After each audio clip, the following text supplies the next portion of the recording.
ये जनरेशन हमारी जो अभी इस वक्त की है, इसे तो गाने ही नहीं पता ये क्या करेगी।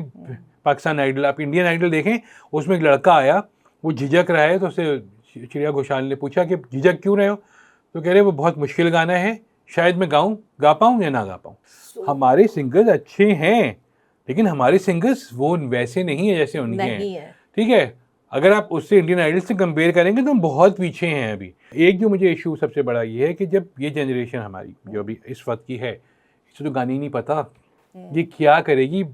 पाकिस्तान आइडल, आप इंडियन आइडल देखें, उसमें एक लड़का आया, वो झिझक रहा है, तो उससे श्रेया घोषाल ने पूछा कि झिझक क्यों रहे हो, तो कह रहे वो बहुत मुश्किल गाना है, शायद मैं गा पाऊँ या ना गा पाऊँ। तो इस तरह से मेरी ज़िंदगी में शामिल है मोहम्मद रफ़ी साहब का। ये वो कितना अच्छा गाया उसने, सोचिए आप ज़रा, वो झिझक रहा था बेचारा।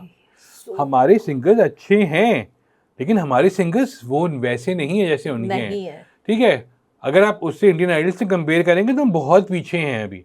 वो 26 सीजन। लेकिन मैं एक बात कहूँ कि पाकिस्तान आइडल में 2-3 थे जो मुझे लगा कि उनमें वो है, क्वालिटी है, वो आगे जा सकते हैं। रोजमेरी थी ना, बाहर निकाल दिया सबसे पहले उनको। जब आप मेरिट का कत्लेआम करती है तो लोग उसको भूलते नहीं है।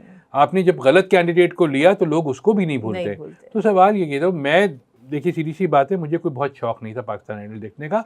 नंबर एक उसकी वजह कि म्यूजिक चैलेंज देख चुका हूँ, हर हफ्ते फॉलो किया है, मुझे पता है, मैं उसका फिनाले देखा हुआ है। तो आप कितने भी फिनाले कर लें, कितना बड़ा कर लें, आप उस लेवल पे जा ही नहीं सकते।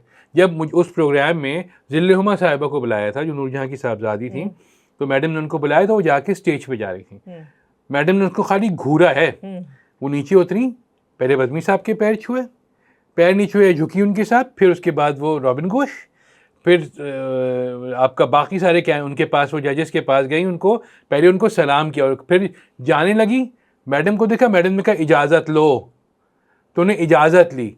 हो सकता है अब कर सकते हैं अभी यहाँ, तो नहीं उसमें तो वो यहाँ तो एग्जैक्टली यहाँ तो अब सीन ये ना, एग्जैक्टली इजाजत वाली बात है। प्लस हम अपने जजेस को क्रिटिसाइज करते हैं। मुझसे एक साहब कह रहे हैं, जो उस्ताद होते हैं ना, उनका एहतराम बिल्कुल। यहाँ पे उन्होंने कहा कि बिलाल मकसूद क्यों बैठे हुए, मैं 35 साल से म्यूजिक कर रहा है वो आदमी, बॉलीवुड की फिल्म में भी किया, अपनी फिल्म की, कोक स्टूडियो के 4 सीजन किए और स्ट्रिंग्स। मैं ठीक है, फवाद खान मैंने कहा एक्टर से पहले रॉक स्टार था वो। ज़ेमुनिसा बंगश मैंने कहा 4 इंडियन फिल्मों में गा चुकी है, जो आपकी कोई, और मैंने कहा उसको वो सबसे ज्यादा तो वो सिंगिंग में पॉपुलर है। और उस्ताद राहत फ़तेह अली खान, मैंने कहा आप उनको क्वेश्चन कर रहे हैं, मैं कहा उस्ताद राहत फ़तेह अली खान को क्वेश्चन, तो आप सोचिए इस किस्म के बेवकूफ लोग भी हैं हमारे। तो इसमें हुआ ये कि टू मेनी कुक्स ये हुआ ना, स्टेक होल्डर्स बेसिकली जजेस को तो मैं नहीं कहूँगा इसमें, क्योंकि पिछले वाले में जजेस नहीं थे अच्छे। ठीक है, इसमें जजेस अच्छे हैं। इसमें जो है, जो स्टेक होल्डर्स आपके बहुत सारे हैं ना, उनकी वजह से हुआ है। जो भी मसला है, मुझे नहीं पता क्या मसला, आपको भी नहीं पता क्या मसला, लेकिन देखिए अगर एक प्रोग्राम 4 महीने जो है बाद आएगा, वो वैल्यू अपनी खो चुका होगा। आपके ख्याल में इंडियन आइडल ने कभी इतना बड़ा ब्रेक लिया होगा? उनका तो रमज़ान का ब्रेक भी नहीं होता, हमने तो रमज़ान का ब्रेक लिया। सही है भाई, ईद के बाद आएंगे, ईद के बाद भी नहीं आए, दूसरी ईद आ गई, अभी भी नहीं आए। For more updates, subscribe now and press bell icon.